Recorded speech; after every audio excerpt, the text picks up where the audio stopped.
Mesdames et messieurs, merci de regarder Africa Today Télévision et bienvenue dans cette rétrospective de la semaine.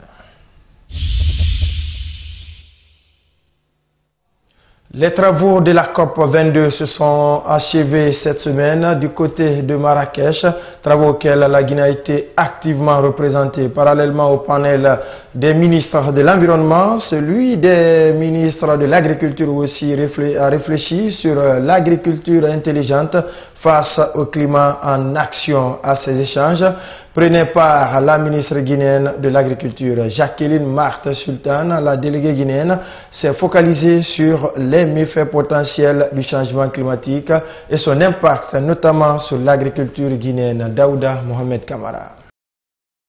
Parlant justement des méfaits potentiels du changement climatique, ces impacts négatifs frappent des secteurs divers.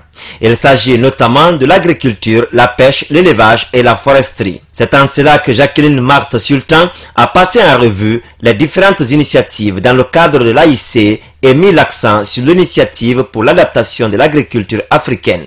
3A en abrégé est né des initiatives africaines et a su mobiliser la majorité des pays africains pour la mise en œuvre des engagements de la COP 21 tenue à Paris et faciliter l'accès des projets africains au fonds climat. Cette intervention de Jacqueline Marthe Sultan a débouché sur un plaidoyer à l'attention des décideurs, partenaires techniques et financiers, des institutions de recherche, le secteur privé, des ONG et la société civile pour un soutien en faveur de l'agriculture africaine. Sachant que ces soutiens passent par des politiques harmonisées, la connaissance des meilleures pratiques, adaptées localement et des investissements importants dans l'agriculture. À noter que l'agriculture intelligente, selon les panélistes, s'appuie sur la croissance, la résilience et l'atténuation. Et la Banque mondiale annonce à la COP 22 son appui à l'initiative pour l'adaptation de l'agriculture africaine en faveur de 20 millions d'agriculteurs d'ici 2026. L'accord politique interguinéen du 12 octobre dernier, on en parle encore et toujours. Le vice-président exclu au part de l'Union des forces démocratiques de Guinée, Baouri, se dit lui aussi pas d'accord avec les conclusions, même si cet accord l'est en partie. L'ancien ministre de la Réconciliation nationale estime que c'est un processus vers la caporalisation de l'espace réservé aux citoyens en faveur des politiciens. Soirée Boubacar. La position de l'ex-premier vice-président de l'UFDG vis-à-vis de l'accord politique du 12 octobre est claire. Pour Baouri, cet accord viole la plupart des lois de la République. Bon, je n'ai pas apprécié ces accords puisque je considère que beaucoup d'aspects des lois de la République ont été violés.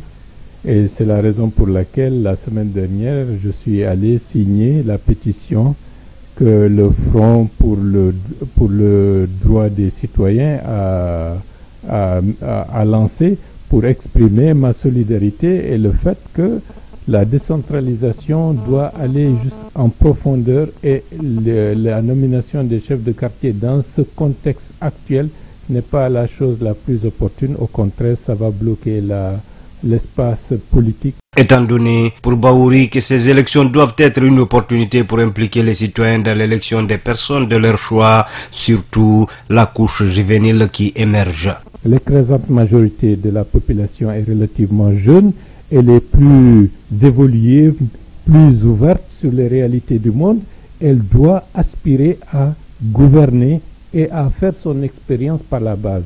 Mais si on dit c'est simplement ceux qui sont dans les appareils politiques qui doivent décider, qui doivent choisir, qui doivent être candidats, on met de côté l'écrasante majorité de nos forces vives alors que le pays a besoin d'un profond changement. Quant aux députés de la République, Baouri estime que c'est l'occasion de prouver qu'ils représentent le peuple et non un parti politique. À l'effet, il les invite à plus de responsabilités. S'ils ne voient pas que les intérêts du pays recommandent une vraie loi de la décentralisation, pas comment on appelle ça, des raccommodages pour prendre en otage un certain espace public.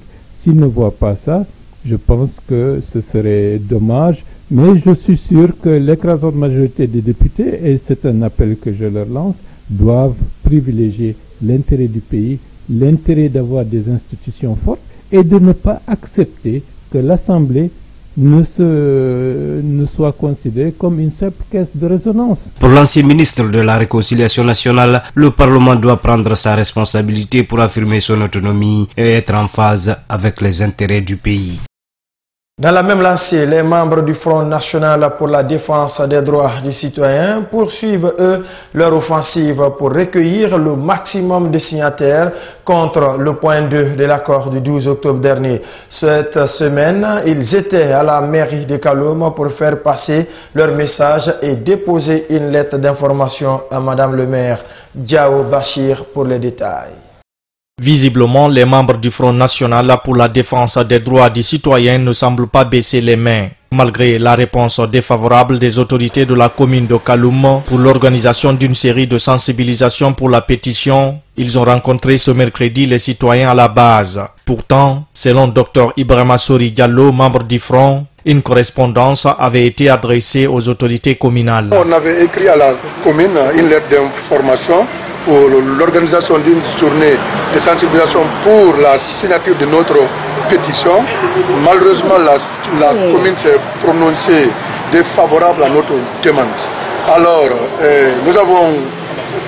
on n'a pas reçu la lettre écrite, mais la presse nous a fait, c'est-à-dire un appel téléphonique, tout en nous disant que le document se trouve à la commune. Si on pouvait, ce sont les affaires, comprendre que l'été nous envoie le document. Par rapport à tout ça, malheureusement, on n'a pas eu le document. Pour le coordinateur du bloc de l'opposition constructive, l'absence des autorités communales dénote d'une mauvaise foi. On n'a pas trouvé le secrétaire général, on nous a fait comprendre qu'il a voyagé sur Maroc la nuit. Madame le maire, il est 10 h maintenant, elle n'est pas là, son bureau est fermé.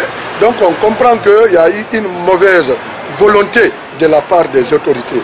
Mais comme tout tenu, on était venu pour l'interprétation des textes. Certainement, les juristes vont expliquer cela si on avait besoin de nous refuser. Estimant que cette activité n'est pas de nature à troubler l'ordre public, les pétitionnaires se disent surpris de l'attitude de Madame le maire. Et d'ailleurs, Saikou Yaya Diallo pense que cette interdiction ne vient pas seulement que de Madame le maire de Kaloum. Il y a le ministre Bourema Kondé, il y a le gouverneur de la ville de Conakry, ainsi que la commune de Matoto et la commune de Kaloum, qui refusent à ce qu'on organise une campagne citoyenne de sensibilisation pour la signature de la pétition. C'est pour leur dire que cette activité, elle est légale et nous allons la faire. Nous l'avons planifiée, nous allons continuer à travailler, nous allons informer la population de Kaloum, nous allons informer la population de Matoto, de toutes les communes de Conakry, ainsi qu'à l'intérieur du pays, de l'enjeu lié à ce point de l'accord. Selon les membres du Front national pour la défense des droits des citoyens, plus d'1 million de signatures ont été recueillies. Ils comptent faire une restitution dans les jours à venir pour, disent-ils,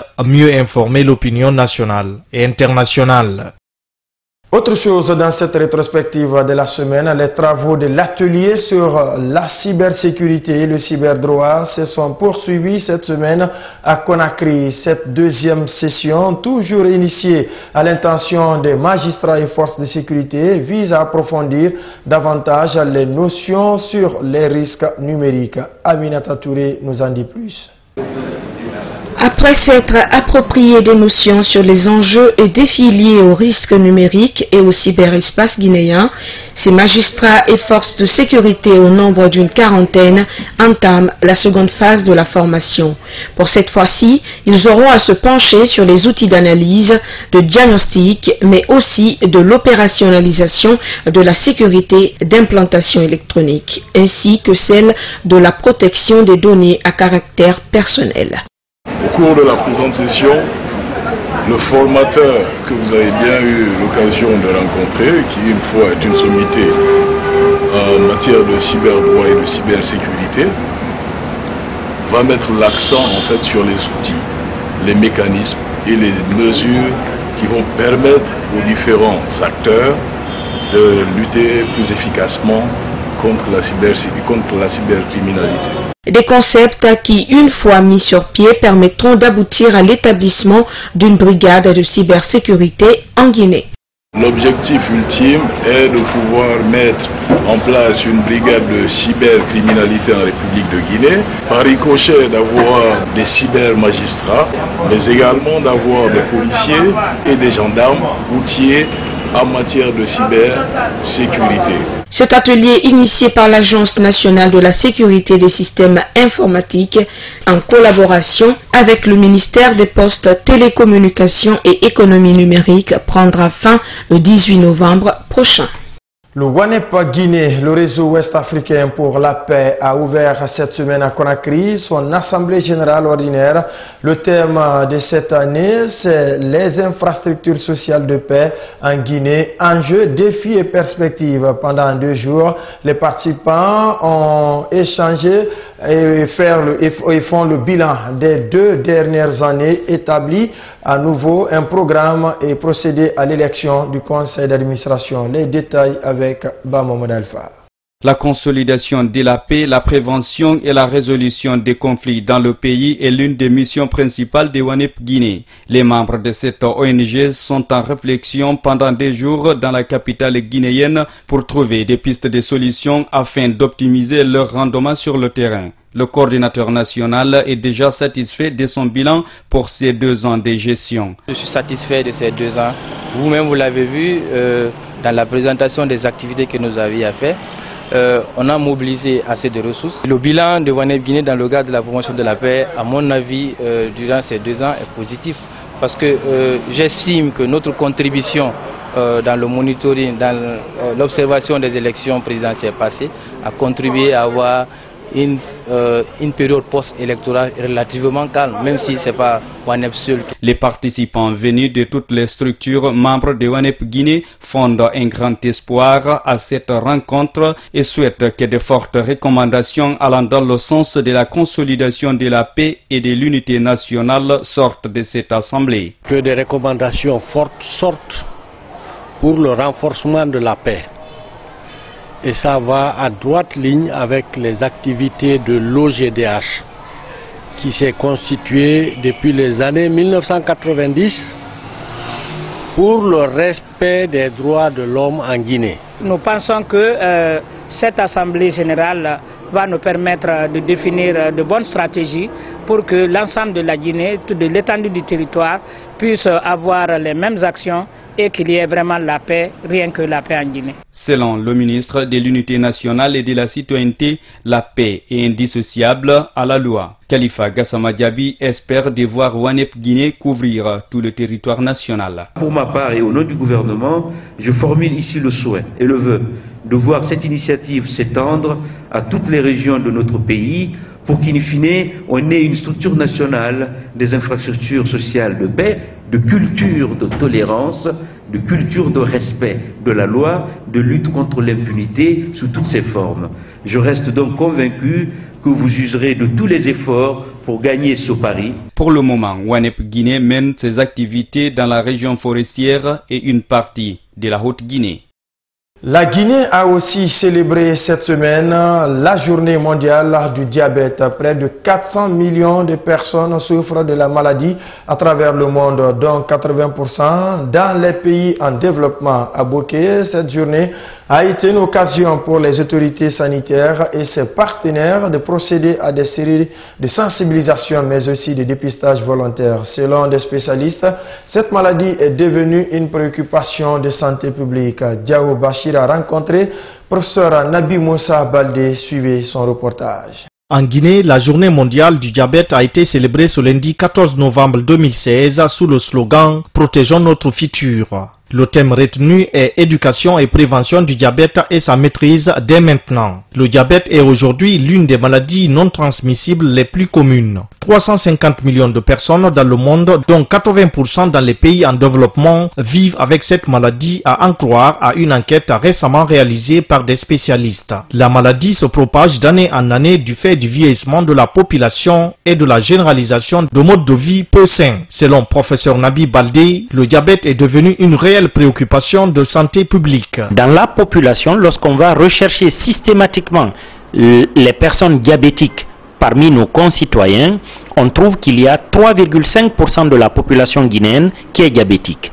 3,5%. Si on considère que nous sommes à peu près 12 millions, ça fait pas loin d'un demi-million de compatriotes qui sont diabétiques et qui auraient besoin d'être diagnostiqués et traités. Malheureusement, Quand vous faites ces enquêtes dans la population, que vous prenez au hasard les gens, vous vous rendez compte que 3/4 de nos compatriotes diabétiques ignorent qu'ils ont la maladie. Par ailleurs, professeur Nabi Baldé reste convaincu que nos modes de vie sont peu sains. Les bouleversements de nos modes de vie, et notamment le fait qu'on fait moins d'activité physique et qu'on a une alimentation beaucoup plus inadaptée au maintien de la santé, c'est-à-dire que dans les enquêtes que nous avons, on voit bien que les Guinéens malheureusement mangent trop gras, trop sucré, trop salé, et ne font pas assez d'exercice physique. À Boké, où cette journée a été célébrée, le dépistage volontaire du diabète a permis d'examiner 401 personnes dont la situation se présente comme suit. 98 personnes, soit 24,43%, parmi lesquelles 35 sont de nouveaux cas et dont les intéressés ignoraient leur situation de diabète. À ceci s'ajoutent 94 nouveaux cas d'hypertendu. Les organisations locales Conakry Trésor et universitaires Conakry Trésor de la Jeune Chambre internationale ont tenu cette semaine leur convention. Cette rencontre a permis aux structures de faire le bilan des actions réalisées sur le terrain en 2016, mais aussi d'élire de nouveaux responsables pour le mandat 2017. Alcine Diallo. C'est par l'hymne national guinéen que cette convention, groupée des organisations locales Conakry Trésor et universitaires Conakry Trésor, a débuté. Les membres de ces deux structures se sont déplacés en grand nombre pour ne pas se faire compter l'événement. Chapeautée par le comité directeur de la Jeune Chambre internationale, la rencontre avait pour objectif de faire le récapitulatif des activités des deux bureaux sortants pour cette année en vue d'élire une nouvelle direction pour 2017. Pour les présidents sortants, le bilan a été positif. Don de sang à hauteur de 120% de réalisation, donc qui était prévu 60 poches de sang. La Rio 2016 à hauteur de 110% de réussite. 4 séances de formation dans le cadre du renforcement des capacités des membres. Le concours à oratoire et débat de la Jeune Chambre internationale et aussi le concours à oratoire volet lycée qui a été un grand succès. Je suis entrepreneur, la création de English Club pour renforcer la capacité de ses membres et la célébration de la nuit des trésors sont également à ajouter au bilan de Mamoudou Silla. Après les assemblées générales des deux structures, Tigui Dankeba a été élue présidente de la JCI Conakry Trésor pour 2017. La nouvelle présidente ne manque pas d'ambition. Mes priorités pour 2017, d'une partie redynamiser ma locale. J'aimerais beaucoup aller dans les écoles, faire une partie sur les violences basées sur le genre, au niveau en milieu scolaire, parce qu'il y a d'autres femmes qui ne terminent pas les études.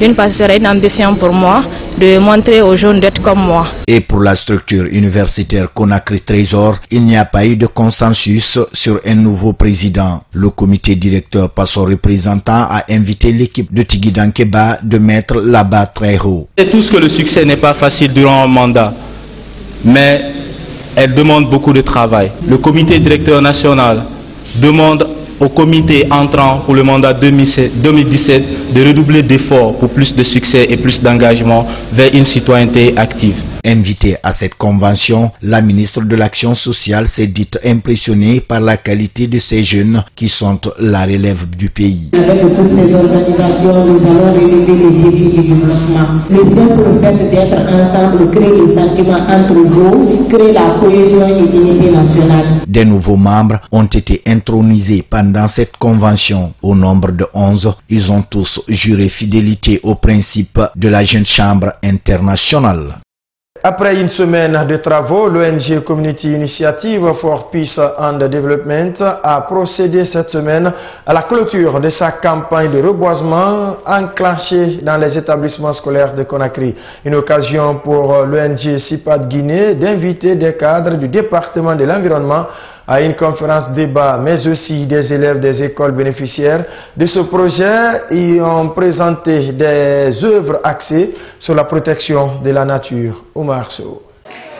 C'est une campagne de sensibilisation sur le reboisement en milieu scolaire. Pour ces 5 jours de travaux sur le terrain, ce sont 15 établissements de la capitale qui ont reçu des plants d'arbres. Une action de volontariat de l'ONG CIPAD Guinée qui vise à œuvrer pour la protection de l'environnement, surtout dans les écoles. La jeune ONG que nous sommes a voulu traverser cette campagne de reboisement dans quelques écoles de la capitale lance un message et attire l'attention de tout un chacun sur les menaces environnementales qui se dessinent à grande échelle sur notre pays en particulier et le monde entier. Le thème choisi par cette caravane de sensibilisation est l'éducation au service de l'environnement. Une manière pour les initiateurs d'inciter les gouvernants à mettre en place une politique collective entre le département de l'environnement et les acteurs éducatifs. Pour le chef de la division aménagement et reboisement, la protection de la nature passe par la reconstitution de nos forêts. La sensibilisation est très importante.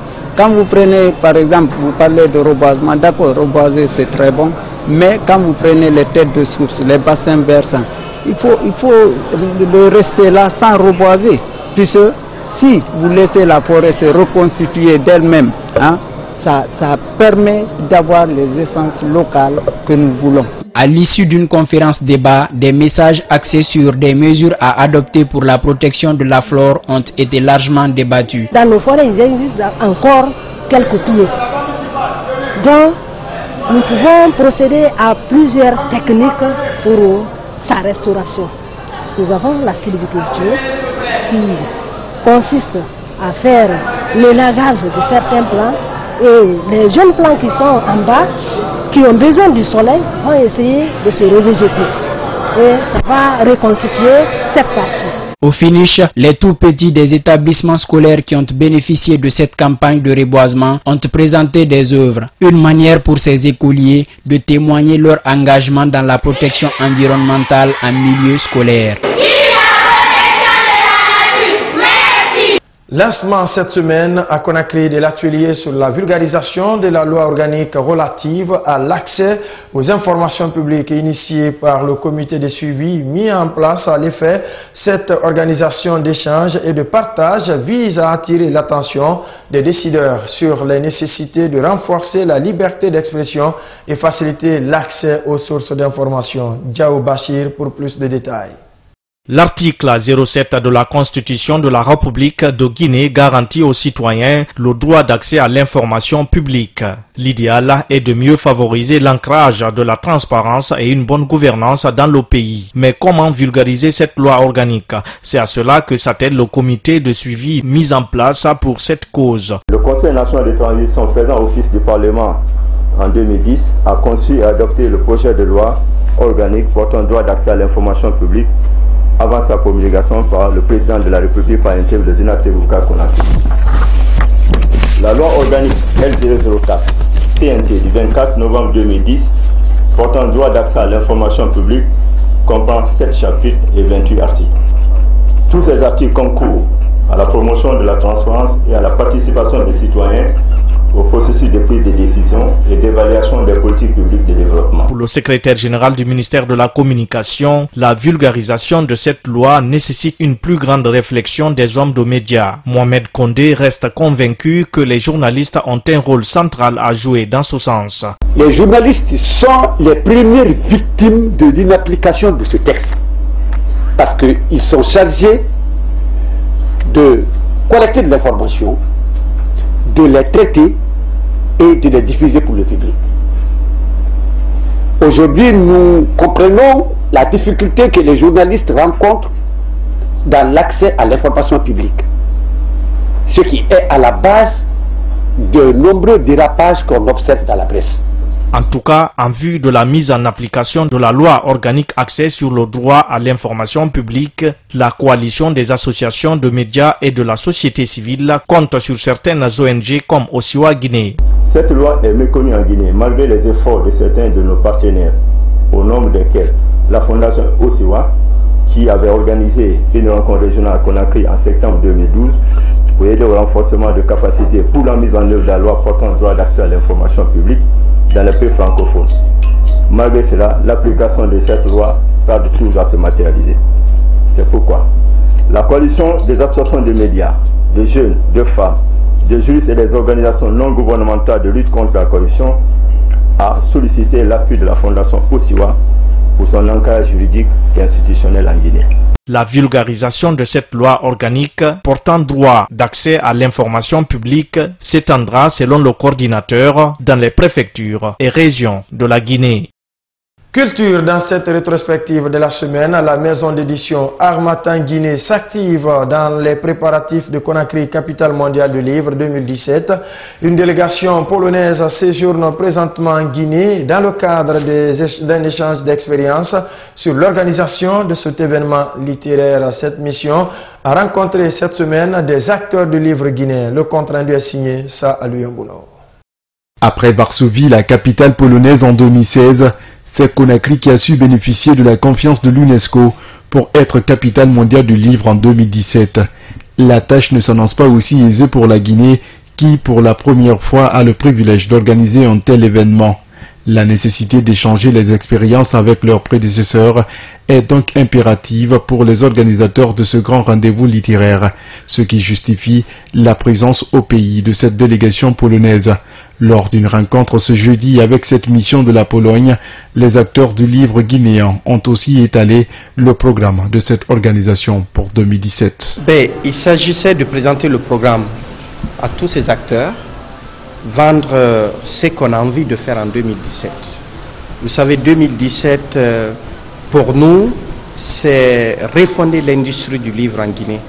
C'est de réconcilier la Guinée avec la lecture et avec l'écriture. 156 jours seulement nous séparent de cet événement qui devra mobiliser plus d'une centaine de pays autour du livre en Guinée.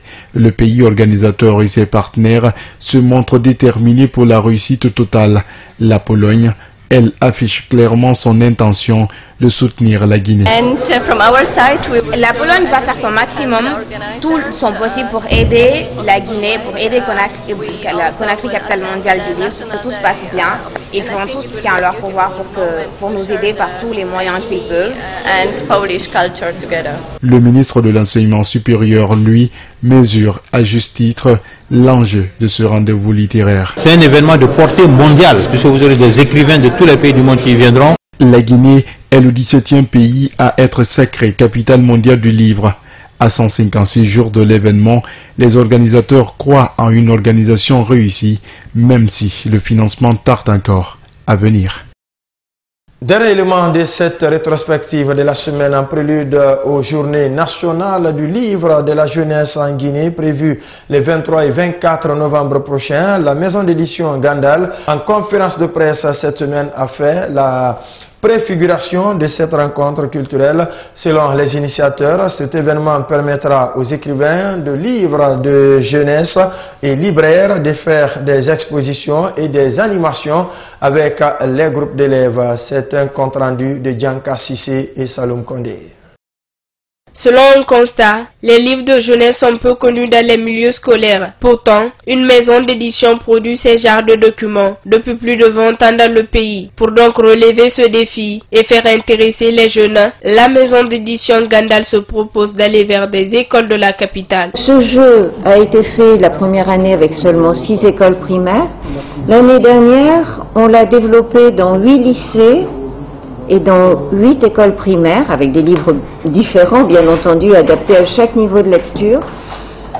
Et on souhaite le renouveler au niveau de l'année 2017 sur 16 établissements dans le... Non, 32 établissements dans le secondaire, 32 dans le primaire. Donc on arrive à un nombre très important d'écoles pour toucher plus de 2000 enfants. Partant donc de cette initiative, nombreux sont ceux qui s'interrogent sur le contenu des livres de jeunesse. Si vous avez affaire à un documentaire, à un livre par exemple d'histoire, livre de jeunesse, vous avez une histoire qui est très bien racontée, mais en plus, il y a beaucoup de dessins qui permettent à l'enfant de mieux comprendre ce qu'il est en train de lire.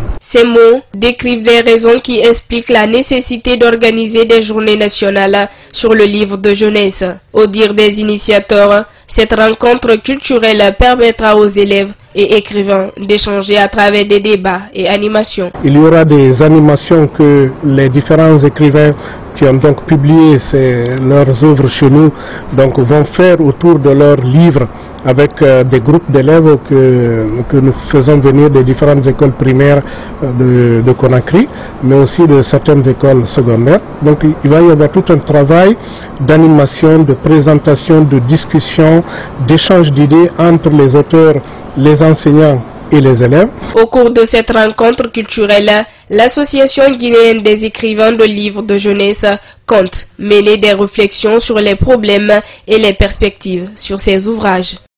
Voilà, mesdames et messieurs, c'est la fin de cette rétrospective. Tout le plaisir a été pour moi de vous servir. Je vous retrouve demain pour d'autres informations. Merci et portez-vous bien.